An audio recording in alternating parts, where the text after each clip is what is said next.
Chapter 9.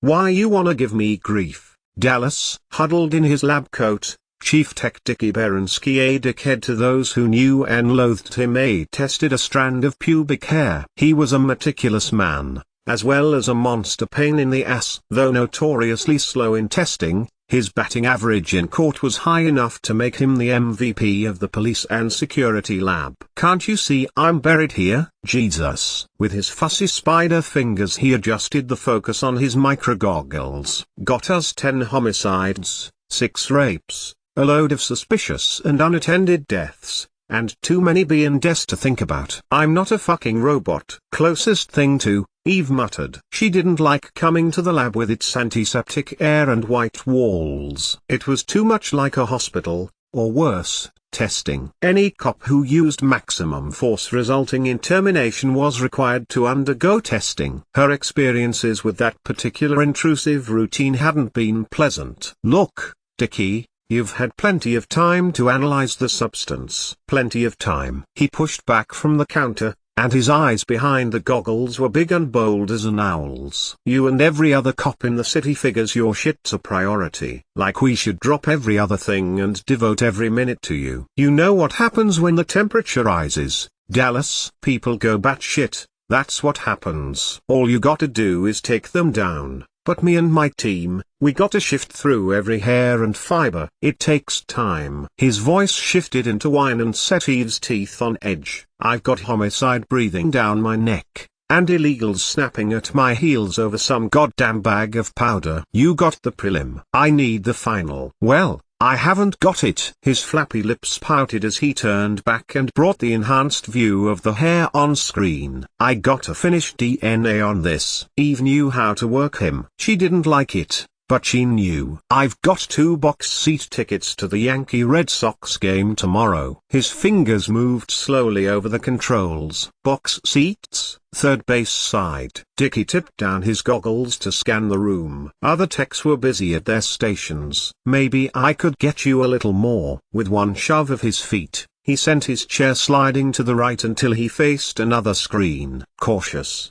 he engaged the keyboard and brought the file up manually. He tapped slowly, scanning the screen. Here's the problem. See this element here? It was nothing but color and foreign symbols to Eve, but she grunted as the data scrolled. The unknown, she imagined, that even Rourke's unit couldn't identify. That red thing? No, that's a standard amphetamine. You find it in Zeus, in Buzz, in Smiley. Hell, you can get a mild derivative of that in any over-the-counter pep-up. This one. He tapped a finger against a green squiggle. Okay, what is it? That's the big question, Dallas. Never seen it before. The computer can't identify. My best guess is it's something from off-planet. That ups the stakes, doesn't it? Bringing an unknown from off a planet can get you 20 years in maximum lockup. Can you tell what it does? I'm working on it. It appears to have some of the same properties as an anti-aging drug,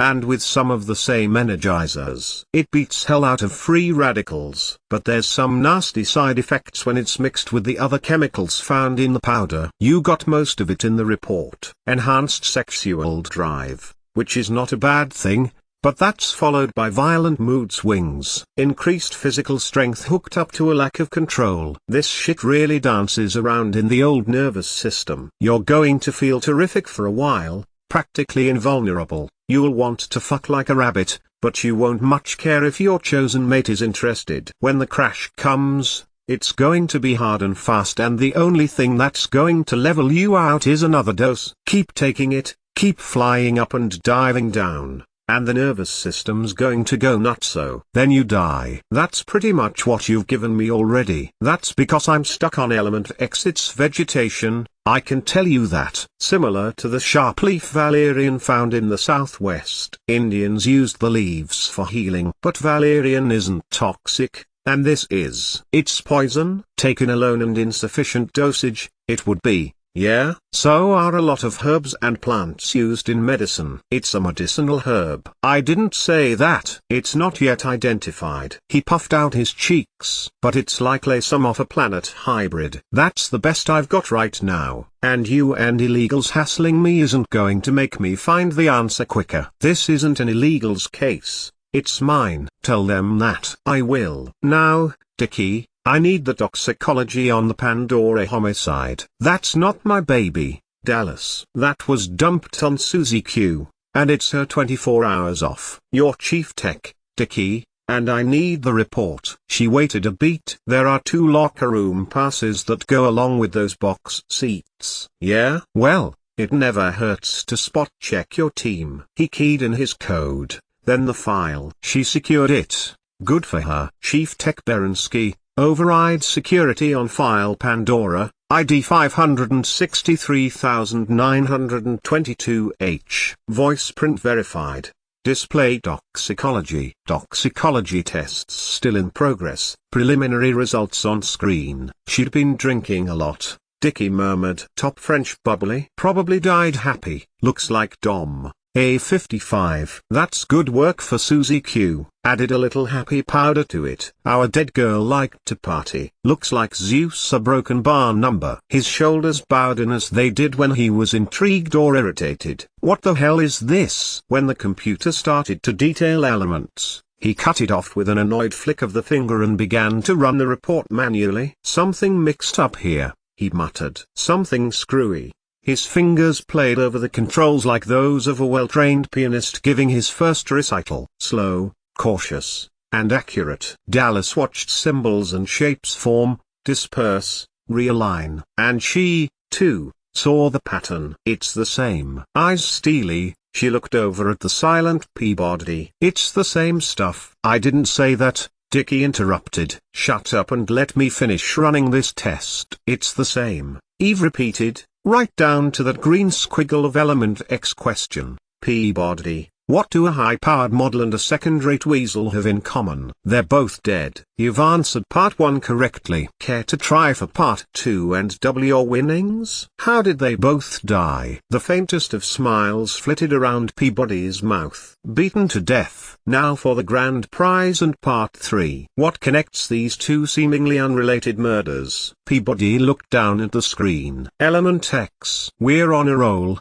Peabody. Transmit that report to my office, Dickie. Mine, she repeated when he glanced up at her. Illegals calls, you don't know any more than you knew before. Hey, I can't bury data. Right. She turned on her heel. I'll have those tickets delivered by 5. You knew, Peabody said as they took the Skyglide to the homicide sector. Back at the victim's apartment. You couldn't find the box, but you knew what was in it. Suspected, Eve corrected, a new blend, one she was proprietary about. Increased sexual performance and strength. She checked her watch. I got lucky. Working on both cases at the same time, having them both on my mind. I worried I was just overlapping, but then I started to wonder. I saw both bodies, Peabody. There was the same overkill, the same viciousness. I don't think it was luck. I was in on both of them, too. And I was 6 steps behind the whole way. You catch up fast. Eve stepped off the glide to take the elevator to her level. Don't beat yourself up over it,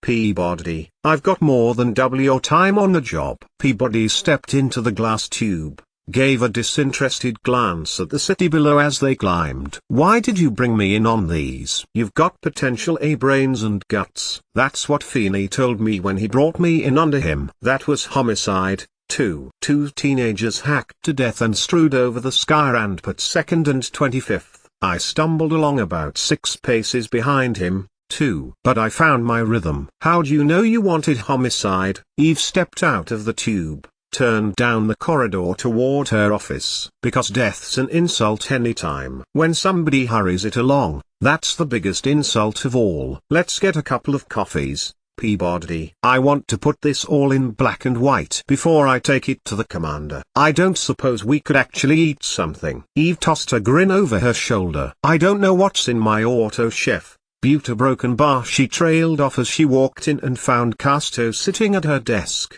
long, denim-clad legs propped up and crossed at the ankles. Well, Casto, Jake T. You look right at home. Been waiting for you, darling. He winked at her, then flashed a killer smile at Peabody. Hi, there, DD. DD, Eve murmured, then walked over to order coffee. Lieutenant Peabody's voice was stiff as iron, but her cheeks were glowing pink. It's a lucky man who gets to work with a couple of cops who are not only smart but a joy to look at. Could I get a cup of that, Eve? Strong and black and sweet. You can have the coffee, but I haven't got time for a consult. I have some paperwork to see to, and an appointment in a couple of hours. I won't keep you. But he didn't shift when she handed him the coffee. I've been trying to light a fire under dickhead. The man's slower than a three-legged turtle. You being primary, I figured you could requisition me a sample. I've got a private lab we use now and then. They're quick. I don't think we want to take this out of the department,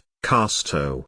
The lab's approved by illegals. I meant homicide. Let's give Dickie a little more time. Boomer isn't going anywhere. Hey, you're in charge. I'd just like to put this one behind me. Leaves a bad taste. Not like this coffee. He closed his eyes, sighed. My Jesus, woman, where do you get this? It's gold. Connections. Ah, that rich fiancé of yours. Sure. He savored another sip. A man would be hard-pressed to tempt you away with the offer of a cold beer and a taco. Coffee's my drink, Casto. Can't blame you. He shifted his admiring gaze to Peabody. How about you, DD? Got a taste for a cold one? Officer Peabody's on duty, Eve said when Peabody was reduced to stammers. We've got work to do here, Casto. I'll let you get to it. He unfolded his legs and stood. Why don't you give me a call when you go off duty, DD? I know a place that has the best Mexican food this side of the Rio Grande. Eve, you change your mind on letting me rush that sample through,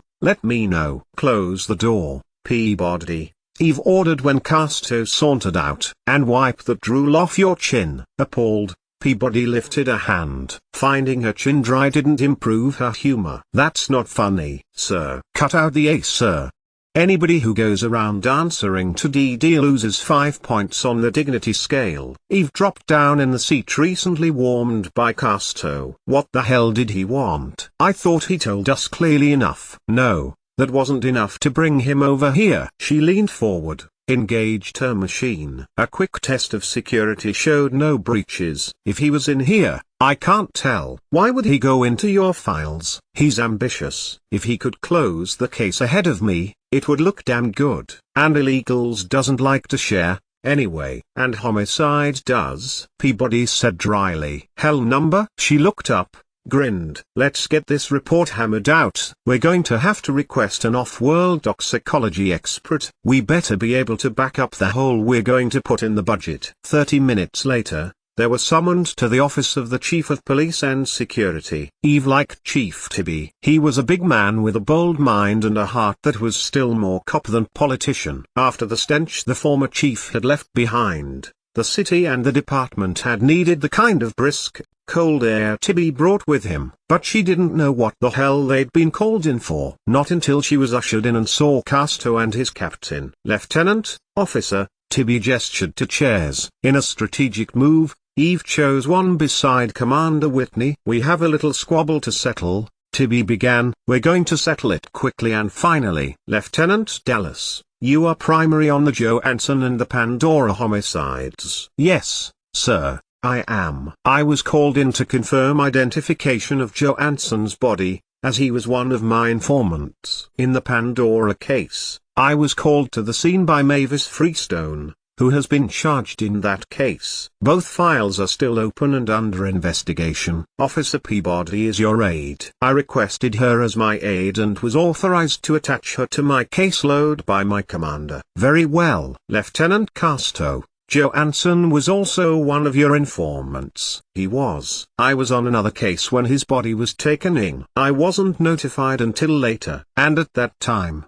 the illegals and homicide departments agreed to cooperate on the investigation. We did. However, recent information has come to my attention that puts both of these cases under illegals' jurisdiction. They're homicides, Eve interrupted with the link of illegal substances connecting both. Casto's easy smile flashed. The latest lab report shows that the substance discovered in Johansson's room was also found in Pandora's system. This substance contains an unknown, and is not yet rated, which under Article 6, Section 9, Code B, puts all related cases under the investigative head of illegals, exception to which is granted with such cases that are already under investigation by another department. Eve forced herself to take a deep breath. My report on these matters will be complete within the hour. Exceptions are not automatic, Lieutenant. The illegals captain tapped his fingertips together. The simple fact is,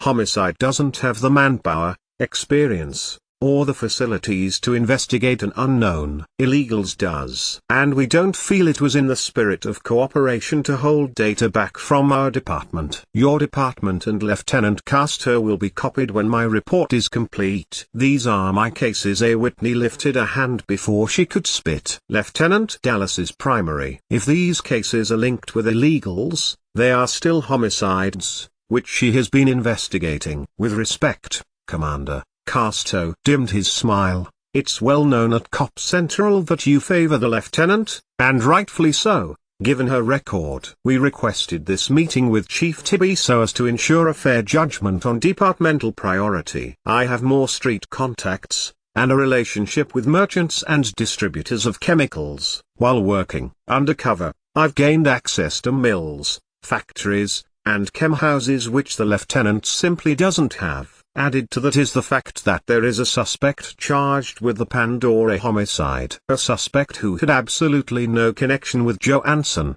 Eve broke in. They were killed by the same person, Chief Tibby. His eyes remained cool. Any approval or lack thereof was carefully masked. Is that your opinion, Lieutenant? That's my professional judgment, sir, which I will show cause for in my report. Chief. It's no secret that Lieutenant Dallas has a personal interest in the suspect charged. The captain spoke tersely. It would be natural for her to want to cast a cloud over the case. How can her professional judgment remain clear when the suspect is a close friend? Tibby held up a finger to halt Eve's outburst. Commander Whitney, your opinion? I will and have relied without qualification on Lieutenant Dallas's judgment. She'll do her job. I agree, Captain. I don't much care for disloyalty in the ranks. The reprimand was mild, but the aim deadly. Now, both departments have a valid point here on priority. Exceptions are not automatic, and we are dealing with an unknown which appears to be involved in at least 2 deaths. Both Lieutenant Dallas and Lieutenant Casto have exemplary records,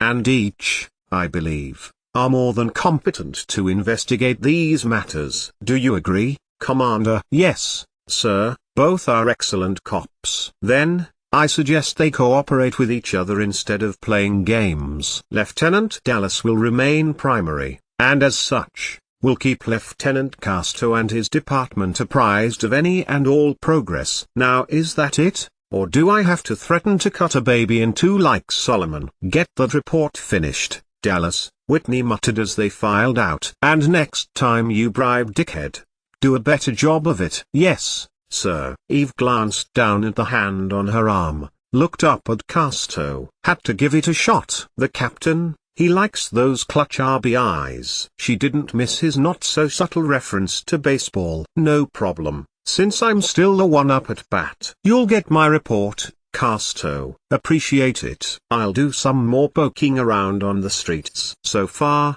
nobody knows anything about a new blend. But this off-a-planet angle might open something up. I know a couple drones in customs who owe me. Eve hesitated, then decided it was time to take the term cooperation to heart. Try Stella 5 for a start. Pandora came back from there a couple of days before she died. I still have to backtrack and see if she did any station hopping. Good. You let me know. He smiled and the hand that was still on her arm slid down to her wrist. I got a feeling, now that we've aired this out, we'll make a hell of a team. Closing this one up's going to look good on both of our files. I'm more interested in finding a murderer than I am in how it affects my promotion status. Hey, I'm all for justice." His dimple winked. "But I ain't going to cry if making it pushes me closer to a captain's salary. No hard feelings, number. I'd have done the same." "That's fine then. I might just drop around for some more of the coffee one day soon." He gave her wrist a quick squeeze. "And,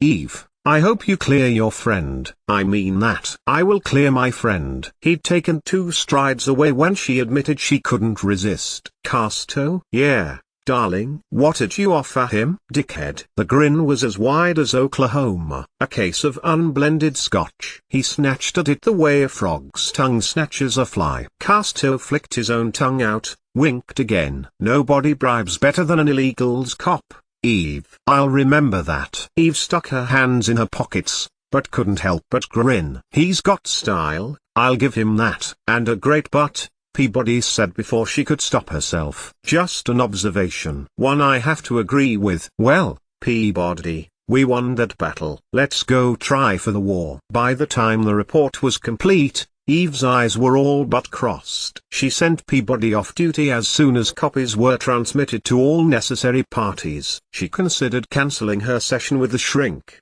thought of all the reasons why she could and should postpone it. But she found herself in Dr. Myra's office at the appointed time, taking in the familiar scents of herbal tea and subtle perfume. "I'm glad you came to see me." Myra crossed her silk-draped legs. She'd had her hair restyled, Eve noted. It was cut short and sleek rather than tucked up in a smooth roll. The eyes were the same, of course, quiet and blue and filled with ready understanding. "You look well." "I'm fine." "I can't see how you would be, with so much going on in your life, professionally and personally. It must be tremendously difficult for you to have such a close friend charged with the murder you're investigating. How are you handling it?" "I'm doing my job." "By doing it, I'll clear Mavis and find out who set her up." "Do you find your loyalties divided?" "No, not after I thought about it." Eve rubbed her hands on the knees of her trousers. Damp palms were a usual side effect of her meetings with Myra. "If I had any doubt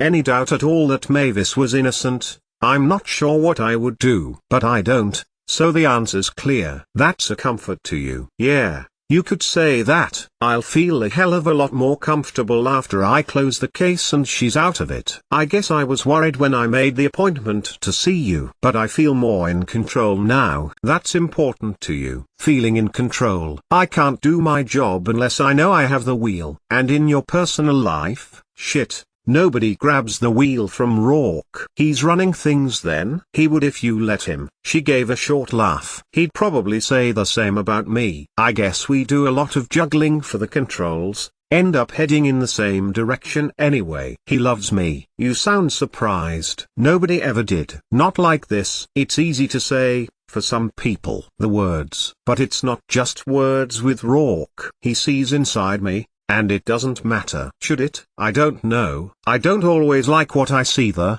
but he does. Or at least he understands it." And now Eve understood that this was what she'd needed to talk through, those black, ragged edges inside her. "Maybe it's because we both had lousy beginnings. We knew, when we should have been too young to know, how cruel people can be. How power doesn't just corrupt in the wrong hands. It mutilates." I never made love before him. I had sex, but I never felt anything but basic release. But I could never be broken by intimate, she decided. "Is that the word?" "Yes, I think that's exactly the word." "Why do you think you achieved intimacy with him?" "He wouldn't have it any other way."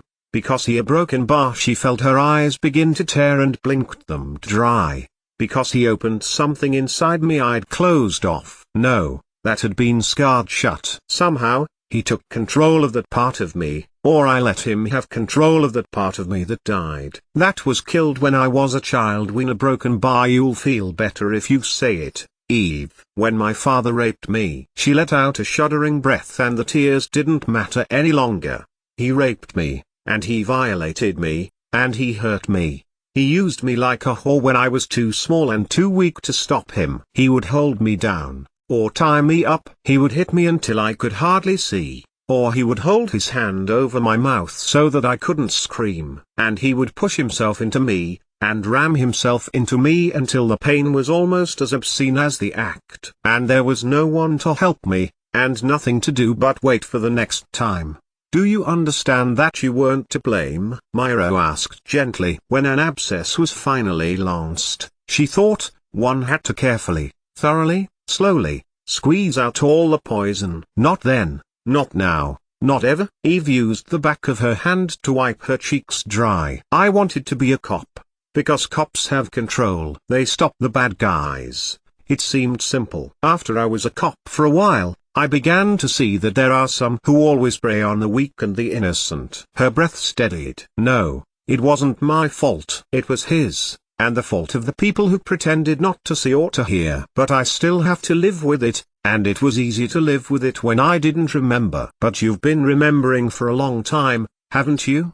Bits and pieces. Everything before I was found in the alley when I was 8 was just bits and pieces. And now, more pieces, too many pieces. And it's clearer, closer. She rubbed a hand over her mouth, deliberately lowered it to her lap again. I can see his face. I didn't used to be able to see his face. During the DeBlas case last winter, I guess there were enough similarities there to click. Then there was Rourke. And it all started to come back clearer and faster. I can't stop it. Is that what you want? I'd wipe those 8 years out of my mind if I could. She said it viciously, felt it viciously. They have nothing to do with now. I don't want them to have anything to do with now. Eve, as horrible as those 8 years were, and as obscene, they formed you. They helped build your strength, your compassion for the innocent, your complexity, your resilience. Remembering and dealing with those memories won't change what you are. I've often recommended you agree to auto-hypnosis. I no longer do. I believe your subconscious is letting these memories surface at its own pace. If that was so, Eve wanted the pace to slow, to let her breathe. Maybe there are some things I'm not ready to remember. Still, it doesn't stop. There's a dream that keeps coming back. Just lately and constantly. There's a room. A filthy room with this dull red light blinking in the window, off and on. There's a bed. It's empty, but it's stained. I know it's blood. A lot of blood. I see myself curled in the corner on the floor. There's more blood. I'm covered with it. I can't see my face. It's towards the wall. I can't see clearly at all, but it has to be me. Are you alone? I think so. I can't tell. I only see the bed, the corner, and that light blinking off and on. There's a knife on the floor beside me. There weren't any stab wounds on you when you were found. Eyes hollow and haunted lifted to Myra's. I know,